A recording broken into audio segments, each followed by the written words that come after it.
Toronto real estate market has had its fair share of ups and downs through 2024. And in fact, there's one key metric that we've been monitoring and actually came as a bit of a surprise as we are heading into 2025. In this video, we're going to break down all of the data, all the charts, and really discuss what we saw in 2024 and how it could impact 2025 on top of what I've actually been seeing on the ground level, working with buyers and sellers prepping for the 2025 market. And if you wanted a quicker snapshot of this video and charts aren't really your thing, click on my previous video, which will go through all this data in 4 minutes or less. Every time the market stats come out, we always start to see the news outlets talk about sales up, sales down, prices up, prices down, quite a mix of data, and they can use any piece that they want, whether it's year over year, month over month. The one thing when the new stats come out in the month of January is that we get the full year outlook of the entire 2024. So let's break down those pieces one by one in what I feel are the most important things to consider, especially if you're thinking of making a move in 2025. First up, Greater Toronto Area, and prices have been relatively flat throughout the year for both Greater Toronto Area and Toronto. Overall, prices down about 1.5% year over year. We did see the active listings go up 48%, which is a huge jump in active listings from the year prior. And 1.8 less sales for December 2024 versus 2023. December this year was one of the slowest I have seen. And I believe the fact that it was the slowest is because we got those new mortgage rules that came into effect. There's been more talk about rates possibly making a move in January, although there's been a new turn of events, especially for Parliament here moving forward. So not sure how that's going to play things out. And we saw months of inventory hovering in around 4.58, which ultimately is a balanced territory for the Greater Toronto Area. If we look at Toronto proper, we're seeing a pretty similar story. Down 2.7% year over year pricing. So an average price around $1,033,000. Active listings up 41% and number of sales down 7%. And this is compared to where things were in December of 2023. Overall, Decembers are quite slow, especially in the city of Toronto. Feels like the entire city kind of shuts down for the holidays. 5.3 months of inventory in December. We did not see a ton of sales. And a lot of those properties that were sitting on the market, the active listings, if they're in the condo space especially, have been sitting longer as we didn't see a ton of sales in that market either. If we take a look at the monthly data, and I know this is a lot of data to unpack, but overall the number of sales relatively consistent with the past December. If we look at where things went in January, February of 2024, we started seeing that increase in sales as we went along, and then we saw prices follow as well. So with the months of inventory remaining low at the start of 2024, we saw pricing starting to increase from basically January in through give or take May, June, and July. We did see prices pull back here, and we saw the months of inventory go up again. And I do feel we may see a bit of a surge here as we go into the market from a standpoint of listings coming up in the spring. If you are a seller with property to sell in the spring, or you're considering the spring market, if you have a condo, it may be worthwhile considering getting to market sooner than later. And if you have a house or a freehold property, it may be worth waiting until the market starts to pick up a little bit to get a little momentum, depending on what exactly the type of product that you have. The next piece of the overall market outlook from 2024 is that rates came down from the overnight lending rate of 5 down to 3.25. Pretty considerable changes. And I don't think anybody had this on their radar for 2024. What that's led into is give or take about $100 savings per $100,000 borrowed. So if you have a $500,000 mortgage remaining and you're on a variable interest rate, you generally be looking around a $500 a month savings on that $500,000 mortgage. This is something we'll be monitoring as we continue through the new year. And of course, if you just saw the news this week, we did see some change or a change coming when it comes to Parliament. That could play a big factor as we move forward. The other piece of this is that the fixed rates also are down significantly from where they were at this time last year. So it'll be interesting to see how that all plays out on top of the new mortgage rules that we'll also go through in a second. If we look at the overnight lending rate and where rates have been and where they are now, that's quite the fall off in rates. One thing that's been interesting is that as we saw that big jump in interest rates in the early part of 2022, we saw pricing come down quite a bit, basically right away. Now, pricing has been just pretty much flat across the board for almost 3 years. And if you remember, 2022 is 3 years ago. So we can no longer really reflect that market as the peak. I mean, we can, of course, it was the peak in pricing. However, it's 3 years ago and we're we're actually looking at data that's more or less than 3 months when meeting with buyers and sellers to really get a good scope of what's happening right now in the current market that they're looking at. With prices continuing to hover along and now rates have finally come down, it'll be interesting as we go through with the new mortgage rules, how that has an effect on that average price point. And the average price has been hovering in and around that $1.1 million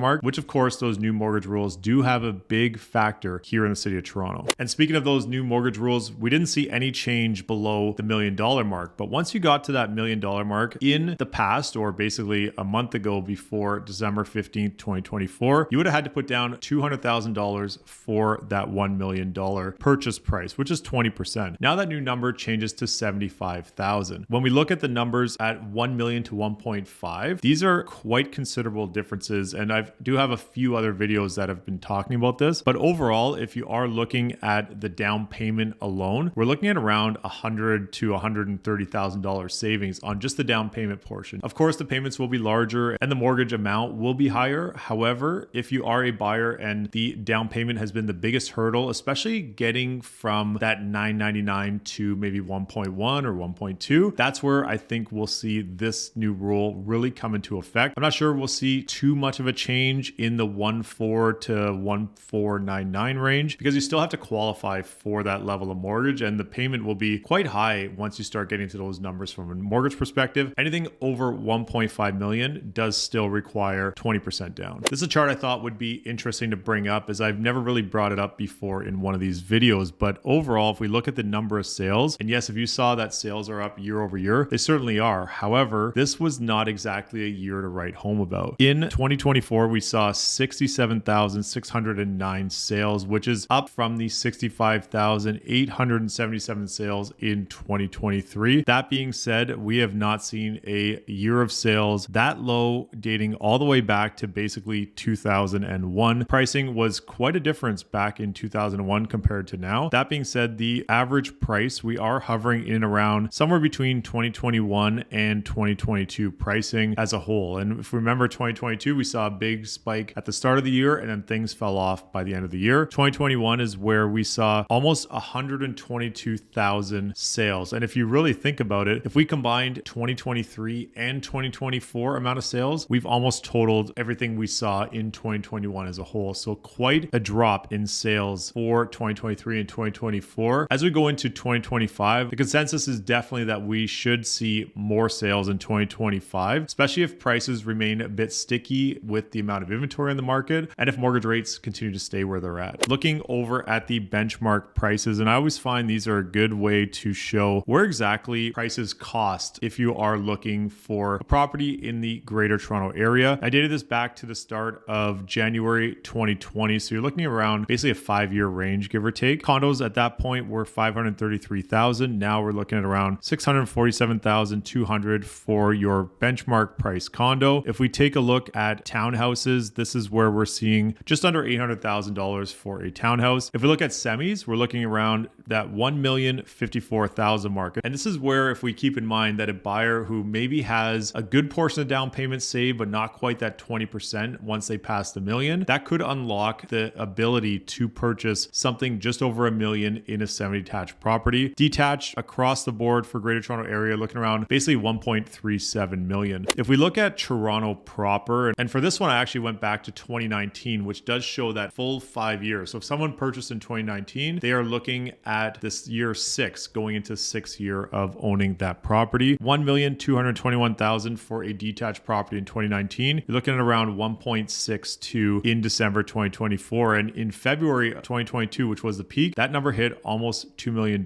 So quite a jump there in a couple years on the benchmark price standpoint. And we've pulled back here in pricing. Interesting to note that things did ramp up in the spring of 2023 and even in the spring of 2024. If we look at semi-detached properties, we're looking around 1.274 for a semi in the city of Toronto. For townhouses, looking around 860,000, and condos about 671, which is down a good amount from the peak of April of 2022. And things have been hovering here as we've gone along. One thing when it comes to condo sale pricing, and even though those prices remain to be sticky, there are a lot of units that have not actually sold that have been sitting on the market. And if those units did start to sell, we definitely see the condo pricing come down quite a bit because those will start getting reflected in the data. Right now, they're just sitting on the market, not selling, so they're not actually clocking in under the sold price data. So what do the last 4 months look like if you're looking at specific property types in the city of Toronto? Well, if you're looking at a detached, this is where we are monitoring the months of inventory. Active listings divided by sales is giving us this months of inventory number. And of course, seller's market 0 to 2 months, balance market 3 to 5 months, and buyer's market basically 5 months and above. I know I have 6 here, but if we do have a 5 number, we're generally in a buyer's market. In December, 1,291 active listings. So about half the amount of listings that were available in September. This is very common for detached properties, as most sellers will either take their properties off the market for the holidays. And the main reason why people aren't so excited about getting their properties on the market in December is that sales are also down about half or quite a bit from where they were even in November. We're looking around a 60% decrease in sales November to December. And the other caveat to that is because there's not as much inventory, there's not as much great inventory out there. So generally the buyers aren't super excited about something that maybe needs a ton of work or something that doesn't check all their boxes. Speaking of needing a lot of work, there is a new flipping tax that just came out in BC. And my next video is going to talk about why I don't think that's a good idea for Canadians. So make sure you subscribe to see that video as soon as it comes out. Next up, months of inventory, 4.17. Of course, these properties that have been sitting on the market, and many of these actually continued from October in November and into December. They didn't sell, and now we're sitting at around 4 months of inventory. This is a bit of a skewed number for December. It'll change as we get into January and February. Average price sitting around 1.62 million for a detached property with the Toronto address. If we look at semi-detached properties, again, the hottest product of the year, 248 listings, 113 sales. So about half of them still selling, which keeps us in that 2 months of inventory. So it is very much a seller's market. And last year at the start of the year, we actually went down to about 0.8 months of inventory. So we really got into a lot of competition for semi-detached properties, especially in the best areas in the city of Toronto. Average price around that 1.3. It's been hovering there for a few months. Looking at townhouses, not a ton of them on the market, 112 through the month of December, 40 sales, 2.6 months of inventory, and 1.11 was the average sale price overall. Again, you're in that pocket between 1 to 1.5 million where those new town payment rules could play a factor for both townhouses and semi-detached properties. Now, if we look at condos, and this has been much of the talk when it comes to inventory, how it's up year over year, we have 6.7 months of inventory for Toronto as a whole, very much a buyer's market, and buyers certainly have choice out there. In my last video, I talked about how we are seeing more activity in the larger condos, the 2-bedroom, 2-bathroom condos, for example, versus the 1-bedroom, 1-bathroom or studio condos. And it makes sense because prices have come down a good amount. So if you are looking for more space, even if you have a 1-bedroom condo, making that jump to a 2-bedroom condo could make sense to get that little extra space. Or if you're just entering the market and you're seeing pricing back in and around a spot that's a little more comfortable, especially for these larger size units. And there are some really nice condos in the 900 to 1,000 square feet that really are great condos to grow into. We're seeing activity in those properties on the ground level here in the city of Toronto. Overall, average price around 720,000, and that also includes the bigger condos and the smaller condos. The other piece of that, as I mentioned a couple slides ago, is that the condos that have been sitting are not selling and they're not clocking in for average sale price. So if they were, and we started to see a lot more of those smaller 1-bedroom condos start to get absorbed, we would see this price come down quite significantly if we saw those properties starting to sell and actually clocking in on the data. If you're a buyer or a seller looking to make a move in 2025 and you want to book in to strategize or come up with a plan on how to set yourself up for success in the Toronto real estate market, click on that first link down below and book in a New Year's strategy session directly with me, and we'll go through your goals and how to set you up for success in the coming year. And I'd love to also hear your thoughts in the comments down below on what you are predicting or what you think is going to happen in 2025. I'm Michael Ouzas. Thanks for watching.